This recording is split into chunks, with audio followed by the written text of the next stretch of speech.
It's the 22nd of December 2025. This is a brand new edition of Newsfirst Primetime News coming to you live and direct from our Newsfirst studios here in Colombo, bringing you tonight's bulletin for the Newsfirst team. I am Jaimal Ratnayaka. And I am Hashini Patirana. Let's start off with a look at your headlines for tonight. Indian External Affairs Minister arrives in Sri Lanka with Cyclone relief package. High-level Chinese delegation to visit Sri Lanka tomorrow. 121 global economists urge suspension of Sri Lanka's debt payments and fresh restructuring. Police constable granted bail after clash with MP Shanta Padmakumara. Train.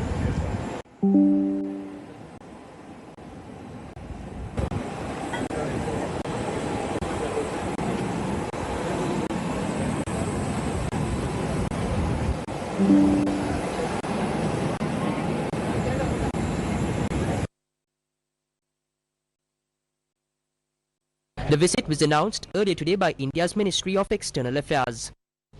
Quote, the visit underscores India's neighbourhood first policy and takes place in the context of Operation Sagar Bandhu launched to address the devastation caused by Cyclone Ditwa. End quote. According to the statement, Dr. S. Jaishankar will hand over India's relief package for communities affected by Cyclone Ditwa, which has caused widespread destruction across Sri Lanka. India was the first country to respond after the disaster, deploying aid and relief measures under Operation Sagar Bandhu. Meanwhile, a senior Chinese delegation is scheduled to arrive in Sri Lanka tomorrow for an official visit aimed at strengthening bilateral cooperation. A senior Chinese delegation led by Wang Junzhong, a member of the 20th Central Committee of the Communist Party of China and secretary of the CPC Committee of Xizang Autonomous Region, is scheduled to arrive in Sri Lanka tomorrow for an official visit aimed at strengthening bilateral cooperation. The delegation will remain in the country until the 25th December, with discussions expected to focus on enhancing mutual support and deepening strategic ties between the two nations. The World Bank says that damage from Cyclone Ditwa in Sri Lanka is estimated at $4.1 billion. Cyclone Ditwa, which struck Sri Lanka in late November, has inflicted an estimated $4.1 billion in direct physical damage to building and contents, agriculture and critical infrastructure, according to a World Bank Group Global Rapid Post Disaster Damage Estimation or GRADE report that was released today.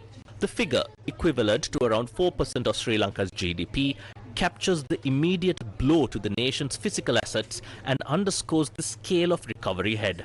The central province absorbed the largest hit, with Kandy district damages estimated at $689 million, driven primarily by flooding and to a lesser extent by landslides.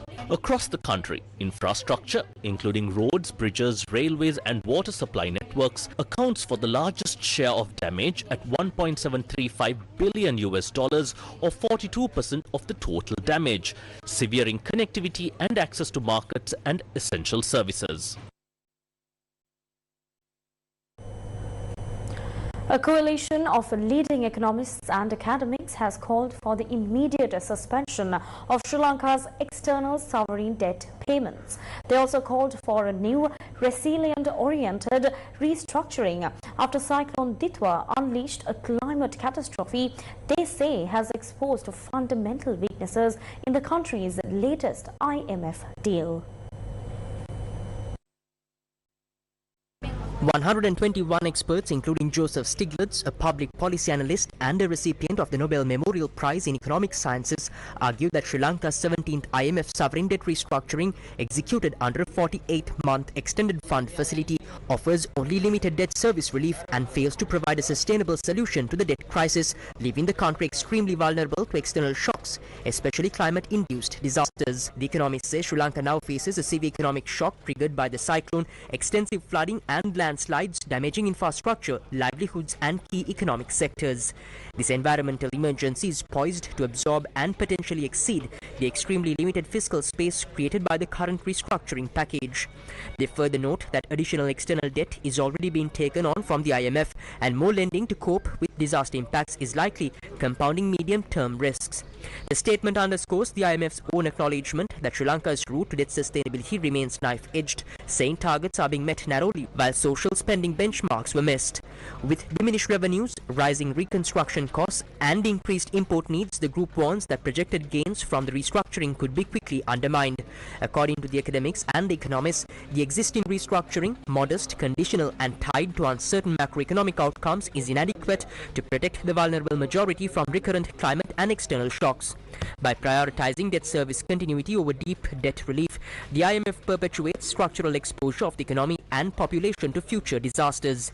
Continuing to impose debt repayment under these conditions fails to consider Sri Lanka's capacity to service debt based on foreign exchange earnings. Onerous debt servicing is undermining efforts to rebuild lives, restore agriculture, repair infrastructure and provide social protection.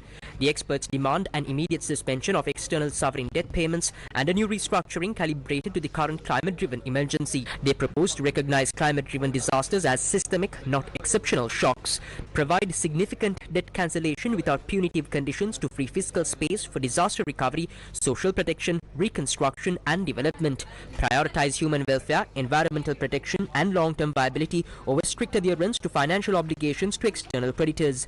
They claim that only a fundamental rethinking of the global debt regime based on justice and sustainability will give Sri Lanka a realistic chance to recover from climate impacts and build an equitable future. Research by the campaign group Debt Justice found that after the 2024 debt restructuring deal, which involved some investors accepting a haircut on expected payments, private sector creditors were still on course to make 40% more profit lending to Sri Lanka than to the US government. When 121 leading economists and scholars speak about Sri Lanka's economy, let's recall the past. Do you remember April 12, 2022? That was the day Sri Lanka announced a default of foreign debt repayments. Some said the country had gone bankrupt. Why did this happen? It happened because at critical moments the right decisions were not taken. Instead, a handful of individuals managed the economy for personal gain, steering the nation into crisis. Anyone who reads the Supreme Court ruling of November 14, 2023 will understand what these individuals did to the country. What did they do? A large share of Sri Lanka's external debt was raised through international sovereign bonds, borrowings from the open market, not concessional loans negotiated between governments. Back in 2007, when revenue levels looked strong, Sri Lanka entered global markets and began borrowing heavily. These loans were not cheap. They carried high interest rates, and failure to repay on time meant even higher costs. The letter signed by 121 economists and scholars explains this clearly. They point out that private creditors who lent to Sri Lanka earned 40% more profit than what the US government would have earned lending the same amount. That alone shows the scale of these debts. On February 18, 2022, knowing the country was running out of money, Sri Lanka still repaid $500 million on a sovereign bond. Months later, the economy collapsed. At that time, questions arose. Who owned these bonds? And where did all this borrowed money go? Economists repeatedly highlighted that these loans were not invested in revenue-generating projects. What came before? Billions of dollars borrowed at high interest were poured into projects that could not generate income. Expressways, towers, and ports. You remember those. The benefits? Enjoyed by a few. The way they were obtained? Well documented. Then came 2015. A new group came to power, promising to fix things. What did they do? They triggered the infamous central bank bond scam, causing an immediate loss of 8 billion Sri Lankan rupees to the Employees' Provident Fund. The full damage is still unaccounted for. That scandal was another blow to the economy. Then came 2020. The former rulers returned. What was their first move? They granted sweeping tax cuts, wiping out a huge portion of government revenue. Within 2 years, the country was bankrupt. Experts and officials warned repeatedly. They said, go to the IMF. The advice was ignored.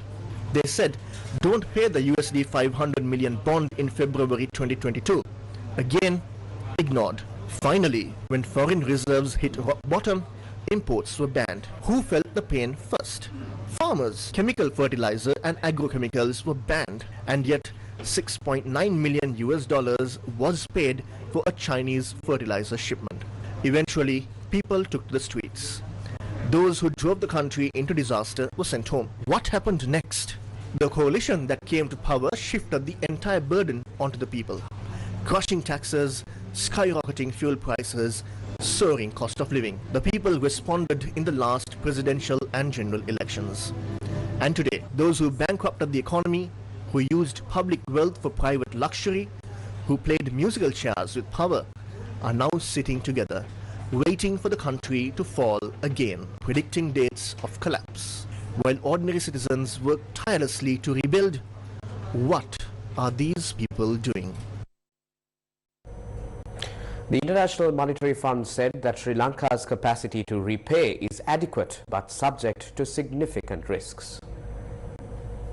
Sri Lanka's ability to repay its obligations remains adequate but subject to significant risks, according to the latest IMF assessment, which underscores the fragile balance between progress and vulnerability. The IMF notes that this assessment hinges on successful implementation of the Extended Fund Facility Program, a cornerstone of Sri Lanka's economic recovery strategy. With high debt levels and gross financing needs, the fund warns that debt sustainability risks remain elevated, reinforcing the urgency of strengthening institutions and building frameworks for lasting fiscal stability. Capacity to repay indicators have temporarily deteriorated compared to the fourth review. Under the Combined Rapid Financing Instrument and EFF, IMF credit outstanding is projected to peak at 3.1% of GDP in 2027, unchanged from the previous review. The report calls for institutional strengthening and fiscal discipline to ensure resilience against external shocks and long-term stability. Sri Lanka rising again. Roads, reservoirs, dams, canals and farmlands damaged by the recent disaster are now being rapidly restored. The Northern Railway line between Kankasanture and Anuradhapura was temporarily suspended on the 27th due to flooding. Train services resumed at 6 this morning, with the Yal Rani train from Kankasanture operating on the line. The Yal Rani arrived at the Anuradhapura railway station at around 10:30 this morning. The train, which departed Anuradhapura at 2:30 p.m., reached the Kankasanture railway station at 6:53 this evening.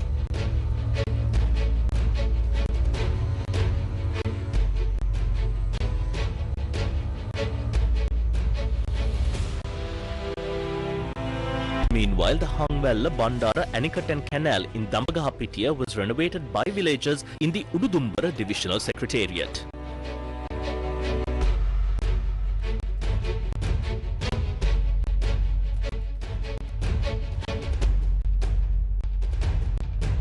A section of the road from Kallar to Neelapula in the Serunuwara Police Division has once again been damaged due to the overflow of the Mavilaru Reservoir. The Army, the Irrigation Department and the National Water Supply and Drainage Board are taking steps to carry out urgent repairs to the dam.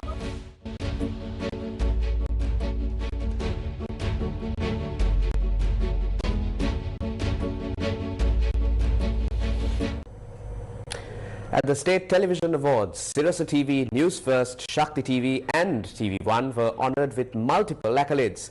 This year's prestigious event, recognizing excellence in television for the years 2021 to 2024, was held at the auditorium of the National Museum in Colombo.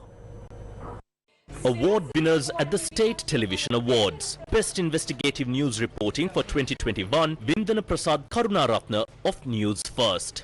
Best Investigative Reporting in Tamil Media for 2021, Riaz Haris of Newsfirst. Best Music Direction for a Teledrama for 2021, Burl Prajiv of Shakti TV. Best Tamil Music Program for 2021, Shakti Superstar, Kanagaraj Dinesh Kumar. Best Tamil Documentary Program, Tamil Media for 2021, Sudarshan Kanagaraja of Shakti TV. Best Investigative News Reporting for 2022, Lakmal Kirindigala of Newsfirst. Best Program Promoting National Unity in Sinhala for 2023, Patikada, hosted by Asoka Dias of Newsfirst. Best Documentary Program in English Media for the year 2024, Merit Certificate, Asoka Dias of Newsfirst. Best Program Promoting National Unity in English Media for 2023, Sonali Vanigabaduge of Newsfirst. The Special Jury Award for the Best Musical Program in 2022 was won by Inbox, directed by Danesh Uppul and Viraj Jayamana. The award for the Best Musical Program in Sinhala for the year 2023 was awarded to the program Sajjayana, directed by Danesh Uppul, Viraj Jayamana and Saman Dhammika. News First. with the people. Newsfirst, main sponsor. Valuable FD, the symbol of stability.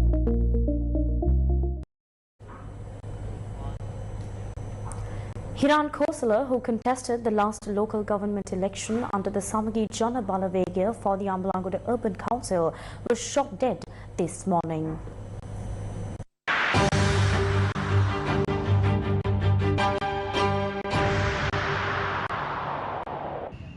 Two individuals reportedly arriving on a motorcycle carried out the shooting this morning. The assailants entered the showroom where Hiran Khosla was working as a manager and opened fire.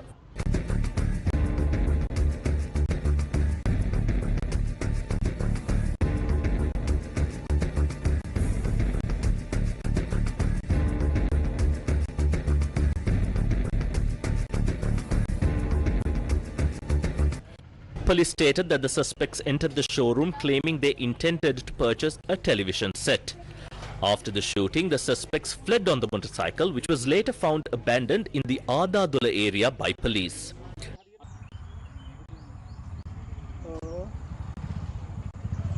The deceased, 47-year-old Hiran Khosla, was a resident of Vidyala Mawatha, Ambalangoda. During the recent local government election, he represented the Samagi Jana Balavegya and contested for the Ambalangoda Urban Council. He also campaigned as a mayoral candidate during the election campaign. Meanwhile, police revealed that investigations indicate the victim maintained close ties with various organized criminal gangs.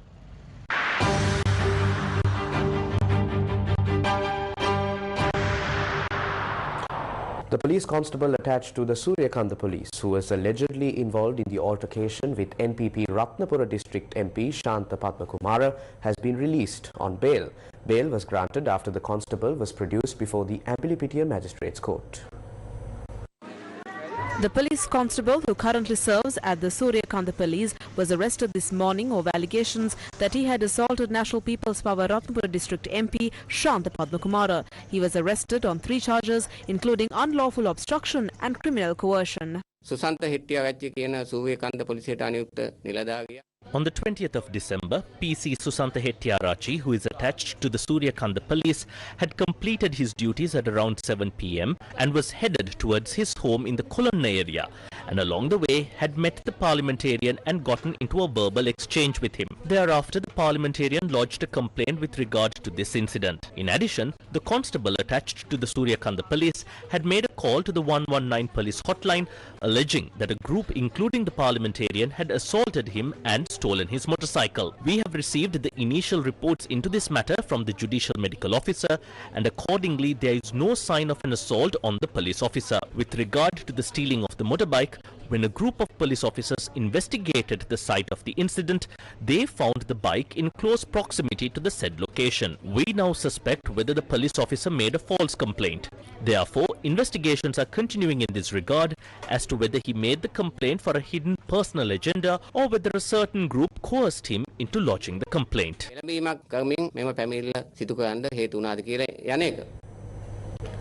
This is the response received by MP Namal Rajapaksa, national organizer of the Sri Lanka Podujana Peramuna, during his visit to distribute books to a group of school children in the Anuradhapura district who have been affected by recent disasters.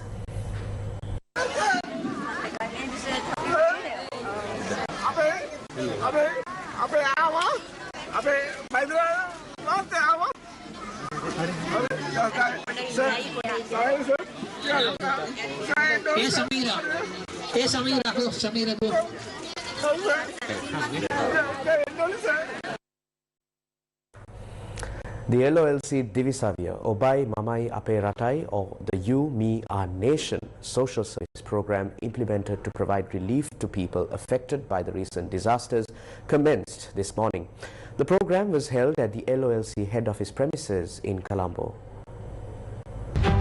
During the COVID-19 crisis, the LOLC group extended vital support to communities across Sri Lanka by distributing dry rations to help improve living standards. Continuing its commitment to social welfare, LOLC also donated school bags and essential educational supplies to nearly 4,000 schools, ensuring that children had resources they need for learning.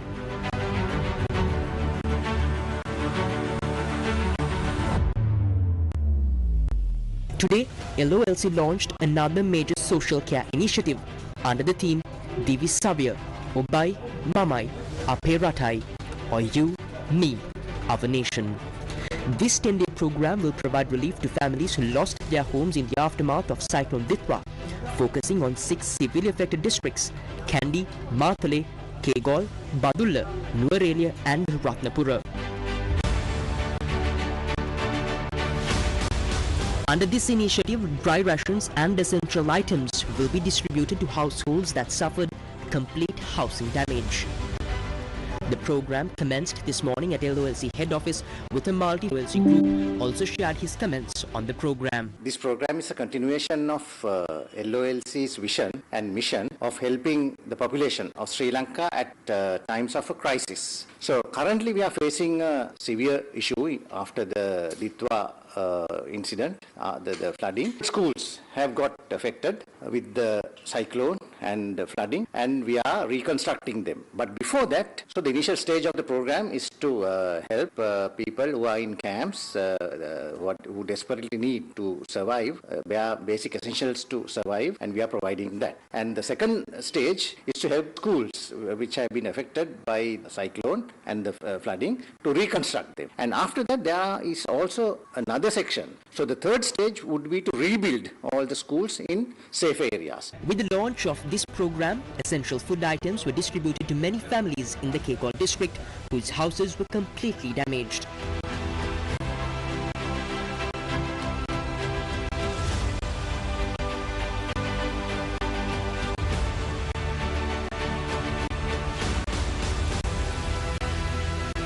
These items were distributed to families in the Warakapula, Galigamuwa, Kegol, Rambukana, Dehiyopita and Ruanwala Divisional Secretariat divisions today. Continuing the mission, the LOLC Divi Savya program is to reach Yatiyanthota, Bulat Kohupitiya, Mavanalla, Aranayaka, Pasbage and Udapalata Divisional Secretariat divisions tomorrow in the Kegol district.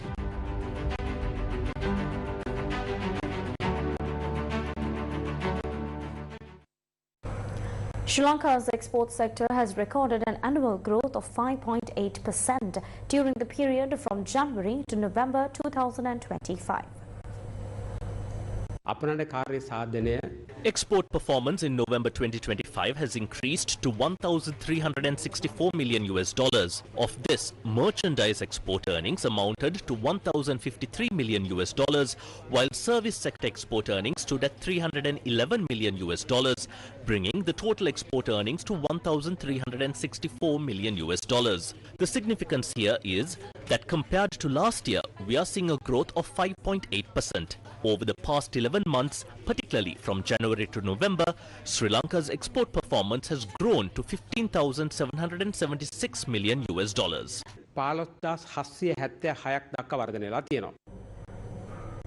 The Sirasa Shakti Sahanayatra Flood Relief Initiative continues to support families affected by Cyclone Ditwa, with non-profit organizations contributing in numerous ways. Today, the Sri Narayana Guru Society of Sri Lanka donated 1 million rupees to the Sirasa Shakti Sahanayatra Flood Relief Initiative. The delegates of the Sri Narayana Guru Society of Sri Lanka visited the MTV headquarters this evening, where relief supplies for the Sirasa Shakti Sahanayatra Flood Relief Initiative are being collected. During this visit, the Sri Narayana Guru Society presented a cheque of 1 million rupees towards the relief efforts of the Sahanayatra. Group Director of the Capital Maharaja Group, Shrivan Daniel, and other officials were also present at the occasion.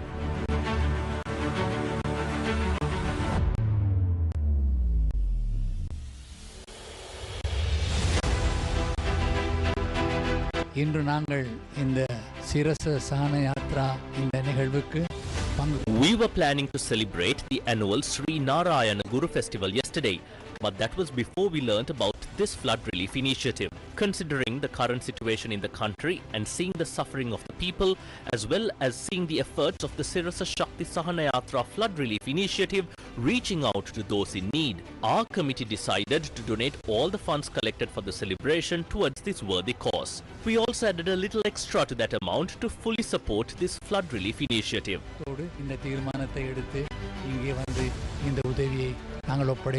The Sri Narayana Guru Society of Sri Lanka was established in 1980 in honor of the social reformer and spiritual Guru Sri Narayana Guru, who visited Sri Lanka in 1918 and 1926. The society has been carrying out educational, cultural, religious and humanitarian activities guided by the slogan, "One caste, one religion, one God for mankind."